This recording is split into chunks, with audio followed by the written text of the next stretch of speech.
আসসালামু আলাইকুম সম্মানিত অভিভাবক এবং শিক্ষকগণ সকল আমার সালাম গ্রহণ করবেন। আপনারা ইতিমধ্যে জেনেছেন 2025 সাল থেকে প্রাথমিক বৃত্তি পরীক্ষাটা শুরু হবে পূর্বের ন্যায়। তো অনেক আপডেট এসেছে, সম্পূর্ণ ভিডিওটি দেখবেন। কত নম্বরের পরীক্ষা হতে পারে, কতজন পরীক্ষা দিতে পারবে বা কতগুলো বৃত্তি এবছর দেওয়া হবে এবং পরীক্ষাটা কত তারিখে হতে পারে সেই সম্পর্কে আপনাদেরকে টোটাল একদম ক্লিয়ার ধারণা দেওয়ার চেষ্টা করব। তো সম্পূর্ণ ভিডিওটি দেখবেন। ভিডিওটি যারা দেখছেন অবশ্যই ভিডিওতে লাইক দিয়ে তারপরে দেখতে শুরু করেন।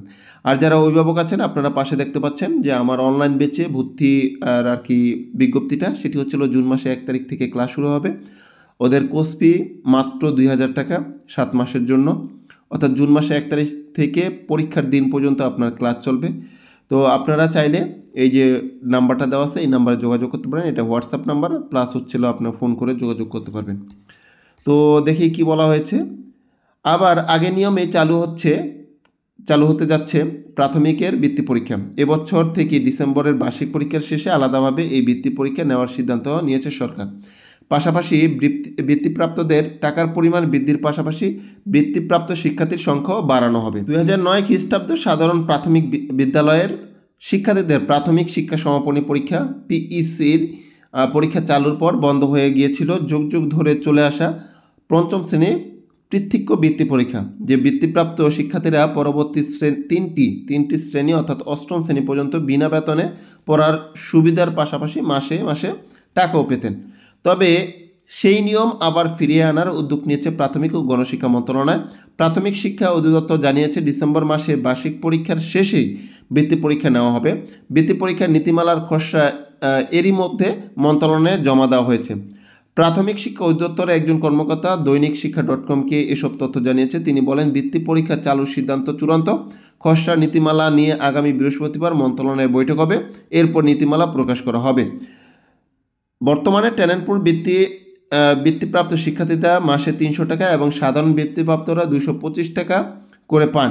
নতুন নীতিমালায় খসড়া উভয় ক্ষেত্রে টাকার পরিমাণ বৃদ্ধি ও বৃত্তিপ্রাপ্ত শিক্ষার্থীর সংখ্যা 82,500 থেকে বাড়িয়ে 1 লক্ষ করার প্রস্তাবও করা হয়েছে। এছাড়াও এখন পর্যন্ত প্রতিটি স্কুলে পঞ্চম শ্রেণীর বার্ষিক পরীক্ষার ফলের ভিত্তিতে মোট শিক্ষার্থীর 20%কে বৃত্তি পরীক্ষায় অংশ নেওয়ার সুযোগ দেওয়া হয়ে থাকে। এই হার বাড়ানো যায় কিনা তা নিয়েও বৈঠকে সিদ্ধান্ত নেওয়া হবে বলে জানিয়েছেন একজন কর্মকর্তা। করোনা ভাইরাসের মহামারীর কারণে 2020 খ্রিস্টাব্দে প্রাথমিক শিক্ষা সমাপনী পরীক্ষা নেওয়া সম্ভব হয়নি।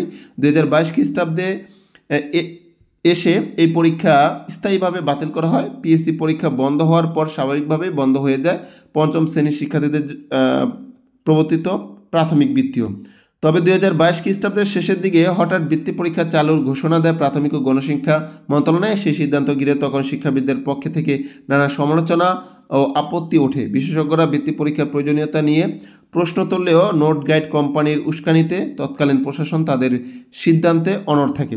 ঘোষণার পর এই বছরেই অনুষ্ঠিত হয় প্রাথমিক বৃত্তি পরীক্ষা।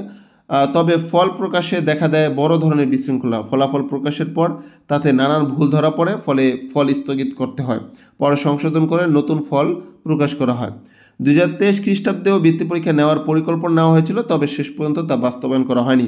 সর্বশেষ বৃত্তিতে 33,000 ট্যালেন্টপুল এবং 49,383 জন সাধারণ বৃত্তি পেয়েছিল। উপজেলা, ইউনিয়ন ও ওয়ার্ড ভিত্তিক কোটা পদ্ধতিতে এই বৃত্তি দেওয়া হয়। সর্বশেষ প্রতিটি স্কুলের পঞ্চম শ্রেণীর বার্ষিক পরীক্ষার ফলের ভিত্তিতে মোট শিক্ষার্থীর 20% প্রাথমিক বৃত্তি পরীক্ষা অংশ নেওয়ার সুযোগ দেওয়া হয়েছিল। তো এই জায়গায় হচ্ছিল বৃত্তি পরীক্ষা যে টাকার পরিমাণটা 300 টাকা ট্যালেন্টপুল আর 225 টাকা হচ্ছে সাধারণ, এই টাকার পরিমাণটা বাড়ানো হবে। 82,000 বৃত্তি দেওয়া হতো, এটা 1 লক্ষ করানো হবে এবং প্রতিটা স্কুল থেকে 20% শিক্ষার্থী বৃত্তি পরীক্ষার জন্য অংশগ্রহণ করতে পারতো, সেটাও বাড়ানোর ব্যাপারে কথা হবে। বৃহস্পতিবারে বৈঠক আছে বা মিটিং আছে, তারপরে সিদ্ধান্তটা আসবে। তো আশা করি সুন্দর সিদ্ধান্ত আসবে। তো যারা এই চ্যানেলে নতুন এসেছেন চ্যানেলটি সাবস্ক্রাইব করে রাখবেন, যারা পেজে নতুন এসেছেন পেজটি ফলো করে সাথেই থাকবেন। দেখা হবে পরবর্তী ভিডিওতে। সেই পর্যন্ত আল্লাহ হাফেজ, আসসালামু আলাইকুম।